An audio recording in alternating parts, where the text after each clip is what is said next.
Topic है हमारा प्रमुख नेता, जिसमें पहले हम कवर कर रहे हैं एक एक करके सारे नेताओं को, आज़ादी के टाइम के सारे नेताओं को एक एक करके कवर करेंगे। पहले है विनायक दामोदर सावरकर। ये महाराष्ट्र के प्रमुख नेताओं में हैं। 1899 में नासिक में मित्र मेला संस्था की इन्होंने स्थापना की, जिसे 1904 में अभिनव भारत सभा में परिवर्तित कर दिया।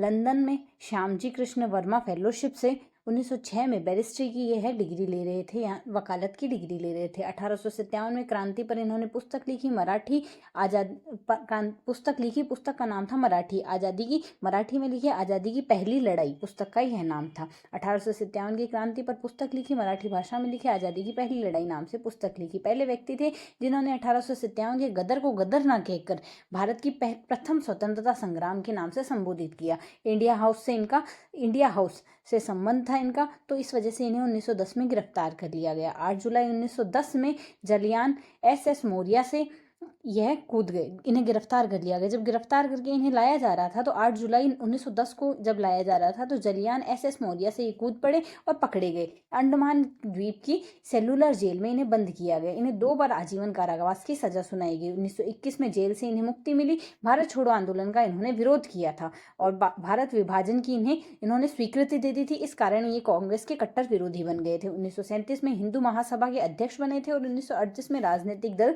इन्होंने ज्वाइन किया था। काला पानी नाम से इन्होंने उपन्यास लिखा था और इनका दूसरा आत्मकथा थी जो मेरा आजीवन कारावास नाम से इनकी आत्मकथा थी, जो आज बैन है।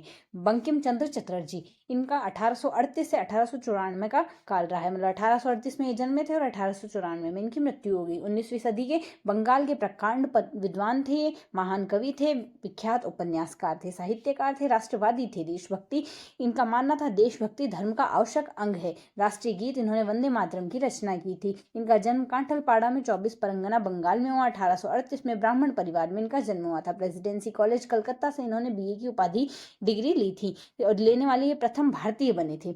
1865 में उपन्यास दुर्गेश नंदिनी आनंद मठ इन्होंने लिखा था। जो आनंद मठ लिखा था उसी का भाग है वंदे मातरम, उसी आनंद मठ से लिया गया है। और यह सन्यासी जो आनंद मठ है, यह सन्यासी विद्रोह की पृष्ठभूमि पर लिखा गया यह इनका उपन्यास है।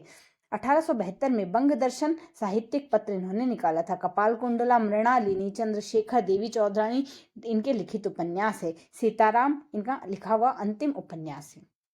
लाला लाजपत राय 1865 से 1928 के बीच में शेरे पंजाब नाम से इन्हें संबोधित किया जाता था। मतलब शेरे पंजाब कहा गया इनको। इनका जन्म दूधी के लुधियाना में हुआ, श्री राधा कृष्णन के घर पे हुआ। हिसार में आर्य समाज की शाखा की इन्होंने स्थापना की थी और संस्कृत विद्यालय भी इन्होंने स्थापित किया था। लाहौर में दयानंद एंग्लो वैदिक कॉलेज डीएवी इन्होंने खोला था। पंजाबी उर्दू दैनिक और वंदे मातरम, अंग्रेजी पंजाबी उर्दू दैनिक और वंदे मातरम इन्होंने वंदे मातरम नाम से और अंग्रेजी द पीपल आरंभ किया था। ये इनके आरंभ किए गए सारे समाचार पत्र, पंजाबी उर्दू दैनिक, वंदे मातरम और अंग्रेजी में द पीपल।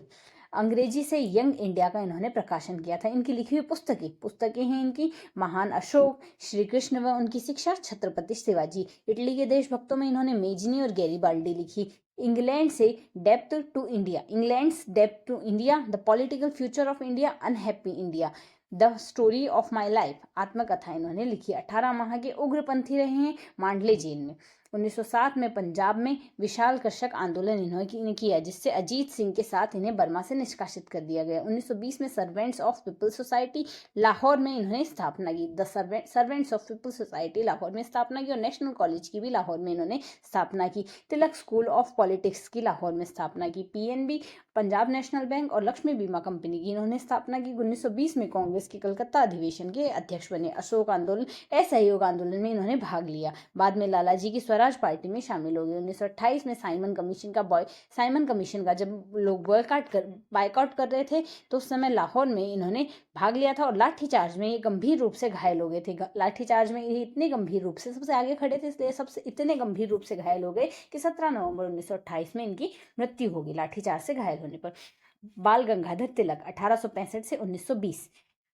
महाराष्ट्र पश्चिमी किनारे पर रत्नागिरी के चिक्कल गांव में चितपावन ब्राह्मण परिवार में इनका जन्म हुआ। इनका बचपन का नाम केशव था। भारतीय राष्ट्रवादी नेता, विद्वान, पूर्ण स्वराज्य स्थापना मांग, पूर्ण स्वराज्य स्थापना मांग की थी इन्होंने। ये पहले व्यक्ति थे जिन्होंने पूर्ण स्वराज्य की स्थापना की मांग रखी थी। इनका नारा था, स्वराज्य मेरा जन्मसिद्ध अधिकार है, मैं इसे लेकर रहूंगा। और यह नारा इन्होंने लखनऊ अधिवेशन में 1916 में दिया था।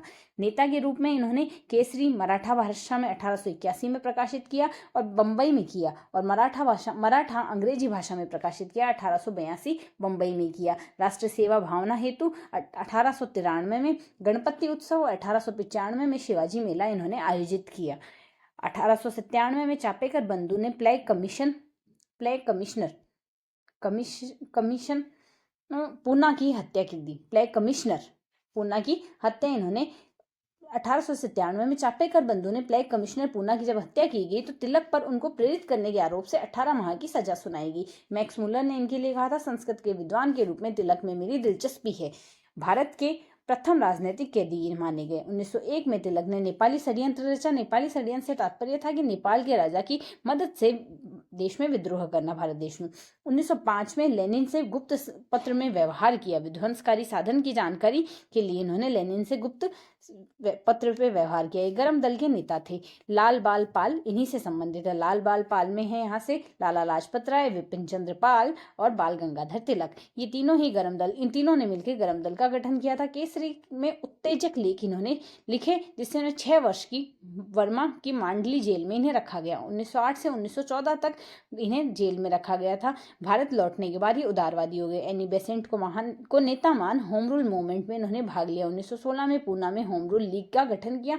एंग्लो इंडियन नौकरशाही विद्रोह, एंग्लो इंडियन की जो नौकरशाही थी वो इन्हें विद्रोही समझती थी। वैलेंटाइन चिगले का कहना है कि भारत में अशांति के जन्मदाता है। 1916 लखनऊ अधिवेशन में हिंदू नेताओं को समझा मुस्लिम लीग से समझौता कराया। 1916 में लखनऊ अधिवेशन में इन्होंने हिंदू नेताओं को समझाया और मुस्लिम लीग से समझौता कराया। इनके मित्र इन्हें मिस्टर ब्लंट कहते थे। होम रूल आंदोलन में लोकमान्य हिंदू राष्ट्रवाद का पिता, भारत का बेताज बादशाह इन्हें माना गया है। Arctic home of the Vedas और tenets of the new party, Gita Rahasya, ये पुस्तकें इन्होंने लिखी। Arctic home of the Vedas, tenets of the new party, Gita Rahasya, इन नामों से इन्होंने पुस्तकें लिखी है। 1 अगस्त 1920 को बम्बई में इनकी मृत्यु हो गई। इनकी मृत्यु पर महात्मा गांधी ने कहा, मेरा सबसे मजबूत बचाव चला गया है। उसके अलावा महात्मा गांधी ने आधुनिक भारत का निर्माता कहा। नेहरू ने इन्हें भारतीय क्रांति का जनक कहा। इनकी अर्थी को गांधी जी और मुस्लिम व्यक्तियों में शौकत अली ने उठाया था। विपिन चंद्र पाल 1858 से 1932, इनका जन्म हबीबगंज बांग्लादेश में हुआ। ब्रह्म समाजी नेता थे। केशव चंद्र सेन की व्याख्यान सुन ब्रह्म समाज इन्होंने ज्वाइन किया था। प्रसिद्ध वक्ता थे। इंग्लैंड में स्वराज पत्रिका इन्होंने चलाई थी। पत्रिका इन्होंने प्रारंभ की थी। और भारत में न्यू इंडिया नाम से अंग्रेजी साप्ताहिक इन्होंने चलाया था। न्यू इंडिया नाम से 1886 में कांग्रेस के सदस्य थे। Father of revolutionary thought in India नाम से प्रसिद्ध थे। Father of revolutionary thought in India. प्रकाशक थे। परदर्शक साप्ताहिक सिलहट में छपता था और संपादक बंगाली द लाहौर ट्रिब्यून। इनकी रचनाएं थी Indian nationalism, Bharat Swaraj, the present situation और क्वीन विक्टोरिया नाम से। चंद्रशेखर आजाद 1906 से 1931 के बीच में। इनका जन्म भावर झाबुआ एमपी में 22 जुलाई पंडित सीताराम तिवारी के यहाँ जगरानी देवी के घर पे हुआ। पैतृक निवास था इनका बंदरगाह यूपी में है। असहयोग आंदोलन में गिरफ्तार हुए थे। क्रांतिकारी संगठन हिंदू रिपब्लिक एसोसिएशन के सदस्य थे। कांकोरी रैली डकैती 9 अगस्त 1925 को जो हुई थी, में 4 इनके साथियों को फांसी की सजा सुना दी गई थी। यूपी की सारी क्रांतिकारी पार्टी को एक करके इन्होंने सितंबर 1928 में दिल्ली के फिरोज शाह कोटला मैदान में Hindu socialist Republic association HSRA का गठन किया। भगत सिंह के साथ लाला की मौत का बदला लेने के लिए सॉन्डर्स का इन्होंने वध कर दिया। 27 फरवरी 1931 को SP नटवावर नेतृत्व में इलाहाबाद अल्फ्रेड पार्क में गोलाबारी में वीरगति को प्राप्त हो गए। रामप्रसाद बिस्मिल ने इन्हें क्विक सिल्वर या पारे की उपाधि दी। भगत सिंह 1907 से 1931, इनका जन्म किशन सिंह संधू विद्यावर्ती कौर के यहाँ बागा पाकिस्तान में हुआ। मार्क्सवाद जो वर्तमान में बागा पाकिस्तान में आता है वहाँ हुआ। मार्क्सवाद से प्रेरित थे। HSRA जो हमने यहाँ अभी पढ़ा, हिंदुस्तान सोशलिस्ट रिपब्लिक एसोसिएशन के संस्थापक सदस्य रहे हैं। लाहौर में 1926 में इन्होंने नौजवान भारत सभा की स्थापना की। हिंदुस्तान सोशलिस्ट रिपब्लिक एसोसिएशन था तो हिंदुस्तान रिपब्लिक एसोसिएशन HRA हो जाएगा। HRA की स्थापना अक्टूबर 1924 में कानपुर में रामप्रसाद बिस्मिल, योगेश चैटर्जी और सतीचंद्र सान्याल ने मिलकर की थी। कानपुर में रामप्रसाद बिस्मिल, योगेश चैटर्जी और सचिंद्र सान्याल ने मिलकर की। 8 अप्रैल 1929 को भगत सिंह व साथी बटुकेश्वर दत्त ने दिल्ली असेंबली पर बम फेंका व पर्चा बंटवाया। बहरे कानों तक आवाज पहुंचाने हेतु बम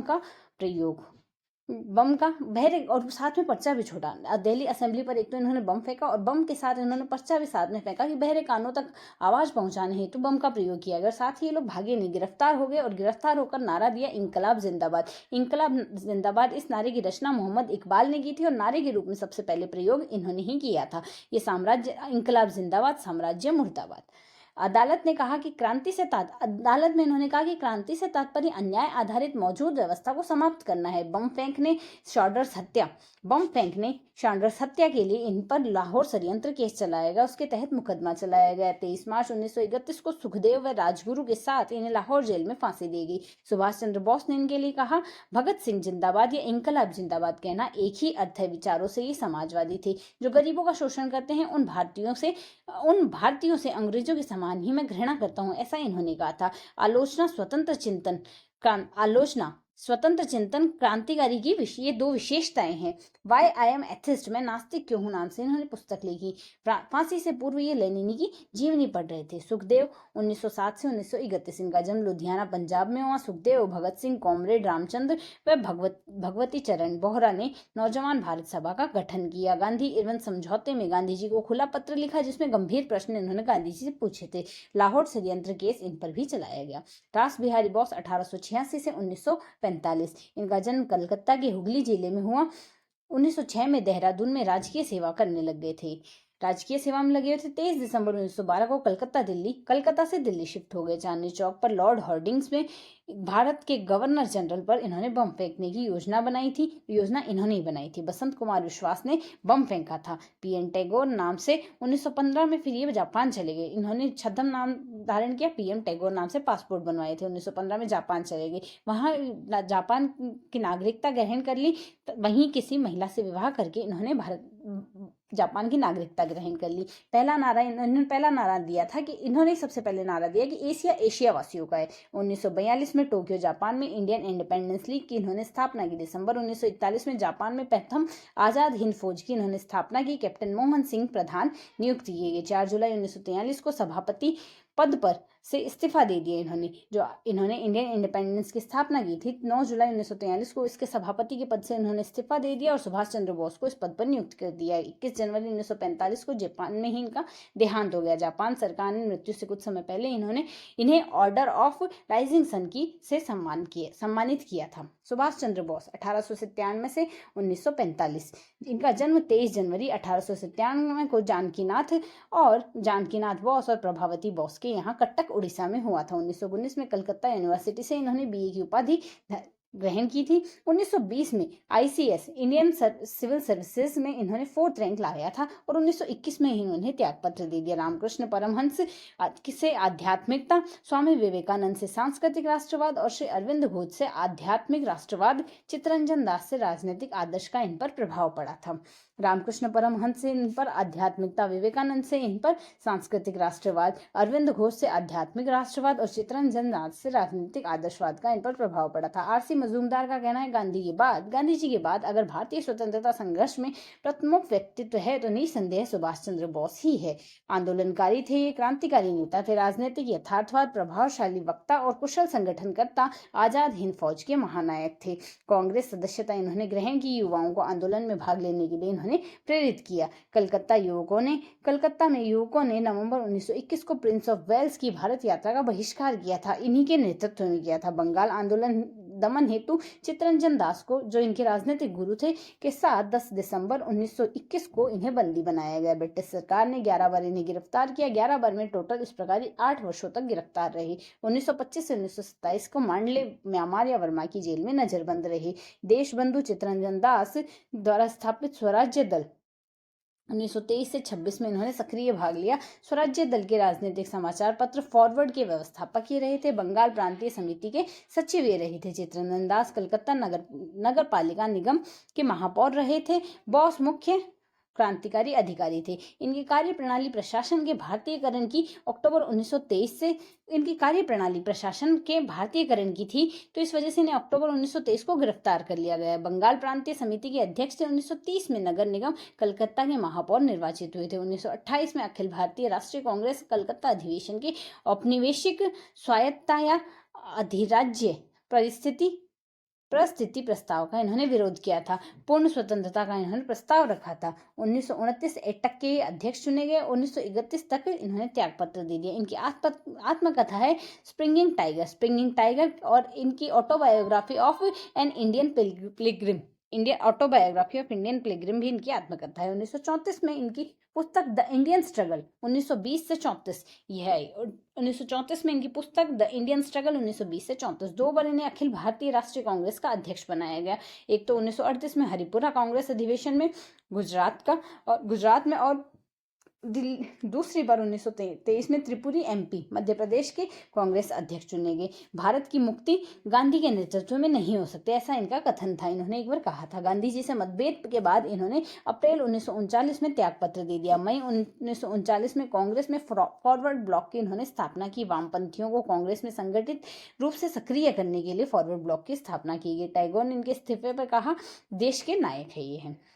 भारतीय देशभक्ति की ज्वलंत तलवार, ऐसा इनके लिए सरोजिनी नायडू ने कहा कि यह भारतीय देशभक्ति की ज्वलंत तलवार है। कलकत्ता के हॉलबैंड स्टैचू हटाने के आंदोलन में 1940 में जुलाई में इन्हें गिरफ्तार किया गया। 26 नवंबर 1940 में बंगाल गवर्नर को इन्होंने पत्र लिखा, मुझे मुक्त कर दे, अन्यथा मैं जीवित रहने से इनकार कर दूंगा। 5 दिसंबर 1940 को घर में नजरबंद किए गए। सितंबर 1939 को मित्र राष्ट्र, धुरी राष्ट्र जर्मन, जापान, इटली में इनको सितंबर 1939 को इन्हें 5 जुलाई 1940 में घर में नजरबंद किया गया।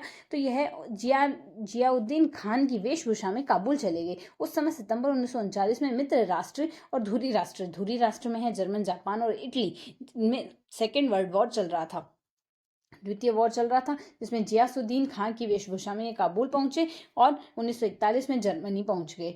काबुल से रूस होते हुए ऑरलैंडो मसेट्टो छद्म नाम इन्होंने धारण किया था। काबुल से रूस होते हुए ऑरलैंडो मोसेट्टो नाम इन्होंने छद्म धारण किया था। लक्ष्य धुरी राष्ट्रों की सैन्य सहायता से भारत को मुक्त कराना था। हिटलर ने स्वागत किया और आज़ादी का इन्हें आश्वासन, हिटलर ने इनका स्वागत ही नहीं किया अपितु इन्हें आज़ादी का आश्वासन भी दिया। नेताजी उपनाम से वहां प्रख्यात हुए थे। जर्मनी ने इन्हें फासिस्ट नेता कहा और फासिस्ट नेता ने इन्हें नेताजी कहा। जर्मनी के फासिस्ट नेता ने नेताजी कहा। हिटलर ने इन्हें डेल फ्यूरर कहा और मुसोलिनी ने इन्हें इल ड्यूस कहा और फ्रैंको ने इन्हें इल कैडिलो कहा। इन सब का मतलब नेताजी था। जय हिंद नारा इन्होंने प्रचलित किया। वहीं 13 मार्च 1942 को बर्लिन में रेडियो में संदेश दिया कि क्रांति अमर रही। दिसंबर 1941 को जापान के मित्र राष्ट्रों पर युद्ध घोषणा कर दक्षिण पूर्वी एशिया ने बर्मा, सिंगापुर, मलाया और थाईलैंड देशों पर आधिपत्य कर लिया। दक्षिण पूर्वी एशिया देशों में बर्मा, सिंगापुर, मलाया, थाईलैंड देशों पर इन्होंने आधिपत्य कर लिया। जून 1942 को बैंकॉक, थाईलैंड में मलाया, सिंगापुर में 20,000 युद्धबंदियों को मिला के आज़ाद हिंद फौज की स्थापना की। मूलतः गठन इसका मलाया में 15 दिसंबर 1941 को कैप्टन मोहन सिंह ने किया था। बैंकॉक सम्मेलन में गांधी जी को फौज संभालने हेतु आमंत्रित किया गया। रास बिहारी बोस ने इन्हें 4 जुलाई 1943 को सिंगापुर में नेताजी को इंडियन इंडिपेंडेंस लीग का अध्यक्ष बनाया और आजाद हिंद फौज का नेतृत्व भी सौंपा। 5 जुलाई को 60,000 सैनिकों का संबोधन, मैं आपको भूख, घोर युद्ध, कठिनाई के अतिरिक्त कुछ नहीं दे सकता, इन्होंने संबोधन दिया और लाल किले तक पहुंचने, झंडा फहराने से पहले आपको अपना सब कुछ स्वाहा करना होगा, ऐसा कहा। दिल्ली चलो लक्ष्य व संदेश इन्होंने दिया। 21 अक्टूबर 1943 को सिंगापुर में नेताजी ने आजाद हिंद फौज की अस्थायी सरकार बनाई। 22 अक्टूबर को कर्नल डॉक्टर लक्ष्मी स्वामीनाथन के नेतृत्व में झांसी की रानी रेजिमेंट की स्थापना की गई और महिलाओं को गहन सैन्य प्रशिक्षण दिया गया। आजाद हिंद सरकार को 23 अक्टूबर को जापान सरकार ने मान्यता दी। और साथ ही 8 अन्य देशों ने, बर्मा ने 24 अक्टूबर, क्रोएशिया ने 27 अक्टूबर, जर्मनी ने 29 अक्टूबर, फिलिपाइन ने और नॉनकिंग ने 1 नवंबर, मेक्सिको ने 1 नवंबर और इटली ने 9 नवंबर थाईलैंड ने 19 नवंबर को मान्यता दी। इस प्रकार 22 अक्टूबर रात्रि में ब्रिटेन अमेरिका से युद्ध की घोषणा हो गई और बृहत पूर्वी एशिया कॉन्फ्रेंस टोक्यो में आयोजित हुई। नेताजी का स्वागत किया गया। नेताजी बृहत पूर्वी एशिया कॉन्फ्रेंस टोक्यो में आयोजित हुई। वहां नेताजी का स्वागत सरकार के प्रधान के रूप में किया गया। इसमें जापान के प्रधानमंत्री जनरल तोजो ने 6 नवंबर को सरकार को अंडमान निकोबार द्वीप सौंपने की घोषणा की। तो जब नेताजी ने इन द्वीपों की यात्रा की तो अंडमान का नाम शहीद व यहाँ से निकोबार का अंडमान का नाम शहीद व निकोबार का स्वराज्य रखा। तो शहीद स्वराज्य इनका नया नाम निकाला। सेना ने बर्मा भारत सीमा पर कुल 8 मोर्चों की लड़ाई की थी। 8 मोर्चों में लड़ाई की थी। मार्च 1944 को कोहिमा पर तिरंगा फहराया, किंतु इम्फाल पर अधिकार नहीं कर पाया, इसलिए इन्हें पीछे हटना पड़ा। 14 अगस्त 1944 को जापान ने आत्मसमर्पण कर दिया। इस वजह से आत्मसमर्पण से हिंदू फौज की भूमिका खत्म हो गई। 6 जुलाई 1944 को हिंद रेडियो पर पहली बार राष्ट्रपिता के नाम से इन्होंने गांधी जी को संबोधित करते हुए कहा कि भारत की स्वाधीनता का आखिरी युद्ध शुरू हो गया। राष्ट्रपिता, भारत की मुक्ति के इस पवित्र युद्ध में आपका आशीर्वाद व साथ चाहिए। 17 अगस्त 1945 को शैगोन वियतनाम से जापान यात्रा करते हुए हवाई दुर्घटना में इनकी मृत्यु हो गई। मृत्यु की जांच हेतु इन गठित आयोग रहे थे। एक तो शहनवाज खान, सुरेंद्र चंद्र बोस और एम एन मैत्रेय आयोग 1956 में नेहरू सरकार के समय बना था। जीडी खसला आयोग 1970 से 74 में इंदिरा सरकार के समय बना था और मनोज मुखर्जी आयोग 1999 में वाजपेयी सरकार के समय बना था। 1946 में दिल्ली में लाल किले पर हिंद फौज के सैनिकों को पैरवी भूलाभाई, मतलब सैनिक जो थे उन पर जो केस चल रहे थे, उनकी पैरवी भूलाभाई देसाई की अध्यक्षता में की गई। और गांधी बनाम लेनिन पुस्तक M.A. डांगे की लिखी है। गांधी बनाम लेनिन पुस्तक।